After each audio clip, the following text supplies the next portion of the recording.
नमस्कार दोस्तों। जब भगवान श्री कृष्ण को दोष लगा तो उन्होंने कलंक का भार उतारने का संकल्प लेते हुए कहा कि जब तक कलंक का भार नहीं उतारूंगा तब तक द्वारिका नहीं आऊंगा। द्वारकाधीश कलंक निवारण करने का सामंतक मणि की खोज में निकल गए। एक स्थान पर शक्राजीत को मृत देखकर वहां मिले पद चिन्ह का अनुसरण करते हुए सिंह के अमृत शरीर को देखा और रीछ के पद चिन्हों को देखते हुए जावंत की गुफा में पहुंच गए।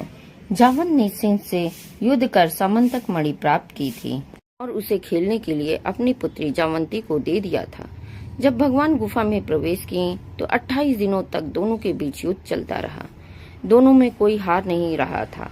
इस पर जावंत ने सोचा कि उनसे लड़ने वाला योद्धा कोई साधारण नहीं है।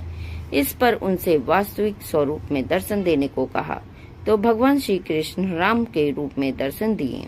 त्रेता युग में जावंत ने प्रभु राम से इच्छा की थी कि वे उनकी पुत्री से विवाह करें, लेकिन प्रभु श्री राम ने यह प्रस्ताव ठुकरा दिया और कहा कि द्वापर युग में वे दोबारा अवतार लेंगे और फिर वे उनकी पुत्री से विवाह करेंगे। इस पर उन्होंने उचित समय में उनकी आकांक्षा पूर्ण करने का वचन दिया था। संपूर्ण वृत्तांत जावंत से कहकर मणि की मांग की। इस पर उन्होंने जावंती को मणि के साथ भगवान कृष्ण को सौंप दिया, क्योंकि जावंती को मणि जावंत जी दे चुके थे और कोई भी पिता पुत्री को दिए वस्तु वापस नहीं लेता।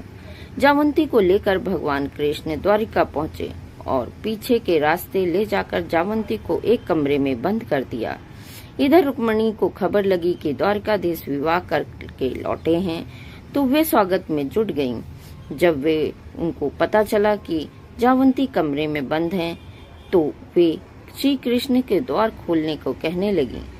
इस पर श्री कृष्ण ने कहा कि जावंती इतनी सुंदर है कि तुम देखते ही भाग जाओगी या बेहोश हो जाओगी। काफी देर तक दोनों के मध्य वार्तालाप होता रहा। इस बीच रुक्मिणी को क्रोध आया और उन्होंने जावंती को श्राप दे दिया कि वह मेरे समान ही दिखे। फिर क्या था, रीछ कन्या जावंती का शरीर रुक्मिणी के समान हो गया। उनकी तरह वह सुंदर दिखने लगी।